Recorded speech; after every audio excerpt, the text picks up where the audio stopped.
अस्सलाम वालेकुम स्टूडेंट्स, आज के एक नए लेक्चर में हम खुशामदीद कहते हैं आपको फिजिक्स लैब के। और आज का हमारा प्रैक्टिकल बेसिकली दोबारा से रिलेट करता है लॉजिक गेट्स को, जिसमें हमने एक नैंड गेट को डिज़ाइन करना है और इसको नैंड गेट को यूज़ करके हमने बेसिकली बर्गलर अलार्म को डिज़ाइन करना है। और आज हम देखते हैं कि हम किस तरह से नैंड गेट को यूज़ करके बर्गलर अलार्म बना सकते हैं और चलते हैं अपने प्रैक्टिकल की तरफ। लेकिन उससे पहले हम ये देखते हैं कि हमारे पास जो बर्गलर अलार्म है बाय यूजिंग नैंड गेट, उसका हमारे पास जो सिंबॉलिकल रिप्रेजेंटेशन या सर्किट है वो कैसा होगा। जैसा कि आप बोर्ड पे देख सकते हैं, हमारे पास सर्किट कुछ इस तरह से होगा। By using a NAND gate we are going to make a burglar alarm. ये लॉजिक गेट यूज करके हमने जो सर्किट आपको दिखाया है बोर्ड पे, ये बेसिकली हमारे पास बना हुआ है एक डिवाइस में, बॉक्स में, जिसको हम यूज करेंगे। तो उसको हम देखेंगे कि हमारे पास ये डिवाइस किस तरह से वर्किंग करती है और इसमें नैंड गेट कैसे वर्क करता है और हमारे पास बर्गलर अलार्म वर्किंग कैसे करता है। तो आइए चलते हैं हम अपने प्रैक्टिकल की तरफ।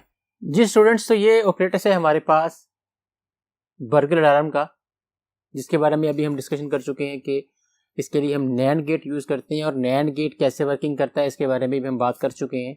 इवन कि हम नैंड गेट का ट्रुथ टेबल भी देखा है। अब हम देखते हैं कि हमारा ये बर्गलर अलार्म वर्किंग कैसे करता है। जैसा कि आप अगर बोर्ड पे देख सकें, यहाँ पे हमारे पास एक आईसी लगा हुआ है। इस बजर को या हम इसको बजर या हम साउंड सेंसर भी कह सकते हैं। यहाँ हमारे पास दो कीज लगी हुई हैं, की ए और की बी। जैसे ही हम की बी को प्रेस करेंगे आपका बजर ऑन हो जाएगा और आपको बीप की आवाज सुनाई देगी। इसी तरह के बजर या साउंड डिटेक्टर या साउंड सेंसर्स हमारे लगे होते हैं डोर्स के ऊपर या किसी भी पर्टिकुलर शॉप के ऊपर, या इवन कि हम अगर म्यूजियम में भी विजिट करें तो वहाँ पे भी कुछ जगहों पे ऐसी जो नवादरात पड़े होते हैं, वहाँ पे भी कोई टच ना करे उनको या उनके करीब ना जाए, तो वहाँ पे भी ये बजर्स मौजूद होते हैं। जैसे ही कोई करीब जाता है या टच करता है, सर्किट में से करंट फ्लो करना स्टार्ट करता है और बीप की आवाज़ आना शुरू हो जाती है, जिसका ये इंडिकेशन होती है कि यहाँ इसके आसपास कोई है। उसी तरह से यहाँ पे हम देख सकते हैं कि इस बोर्ड पे दो हमारे पास टर्मिनल्स हैं, रेड और ब्लैक, जहाँ पे हम 5 वोल्ट की इनपुट अप्लाई करेंगे बाय यूजिंग पावर सप्लाई। और यहाँ पे हमारे पास सर्किट में दो रजिस्टर्स लगे हुए हैं। एक हमारे पास 100 ओम का है और दूसरा हमारे पास 100 किलो ओम का है। आइए अब देखते हैं कि ये सर्किट वर्किंग कैसे करते हैं।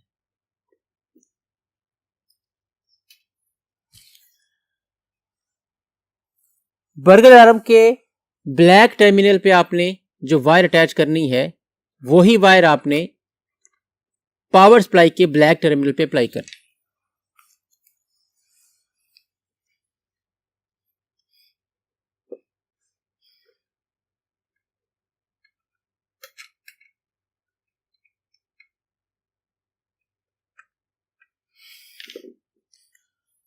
और जो वायर आप रेड टर्मिनल पे अप्लाई करेंगे बर्गलर अलार्म के,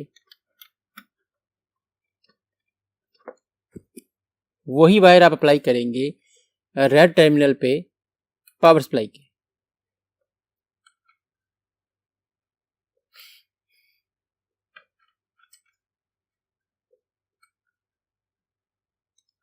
ये हमारा बहुत सिंपल सर्किट है जिसको हमने अप्लाई कर दिया है।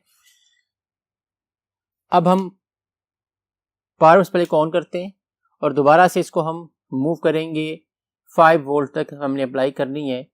तो ये हमारे पास 5 वोल्ट तक अप्लाई हो गई है। स्टूडेंट्स, आप एक बात का और ख्याल कीजिए कि यहाँ पे आप देख सकते हैं कि हमारे पास ये लाइट ऑन हो चुकी है इस वक्त। बर्गलर अलार्म हमारे पास डिफरेंट टाइप के हो सकते हैं। जैसा कि यहाँ पे हम जो बर्गलर हम यूज कर रहे हैं उसके अंदर हमारे पास यहाँ पे साउंड सेंसर लगा हुआ है। समटाइम जैसे बर्गलर अलार्म होते हैं हमारे पास जिसमें साउंड से हमें पता चलता है कि सर्किट में से करंट फ्लो कर रहा है या इंडिकेशन हमें मिलती है साउंड से। समटाइम्स कहीं अलार्म आपके पास ऐसे होते हैं जिनमें हम एलईडी यूज करते हैं, लाइट यूज करते हैं या लाइट डिपेंडेंट रजिस्टर यूज कर लेते हैं।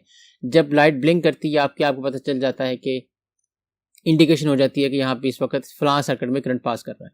इस वक्त सर्किट ऑन है और आपके सर्किट में से करंट पास कर रहा है, लेकिन किस सर्किट में से करंट पास कर रहा है? हमारा करंट इस वक्त उस सर्किट में से पास कर रहा है जो कि इस वक्त हमारे इस बजर के साथ अटैच नहीं है।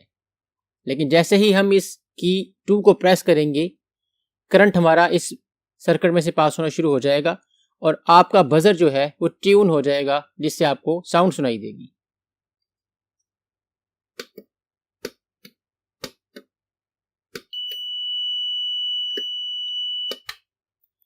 जैसा कि आपने देखा स्टूडेंट्स, हमने जैसे ही की बी को प्रेस किया है, इस सर्किट में से करंट पास होना शुरू हुआ और आपको बीप सुनाई दी है।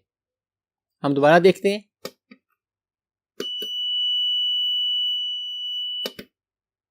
जैसे ही आपने की ए को दोबारा प्रेस किया, सर्किट ओपन हो जाता है और बीप आना बंद हो जाती है। तो ये हमारी वर्किंग है बेसिकली इस बर्गलर अलार्म की। जी तो स्टूडेंट्स, आज आपने ये देखा कि हमारे पास नैंड गेट कैसे वर्किंग करता है और हमने बर्गलर अलार्म को डिजाइन किया है और आपने ये देखा कि हमारी डिवाइस कैसे वर्किंग कर रही थी। तो इंशाल्लाह नेक्स्ट लेक्चर में एक नए टॉपिक और एक नए प्रैक्टिकल के साथ हाजिर होंगे। तब तक के लिए इजाज़त दीजिए। अल्लाह हाफिज़।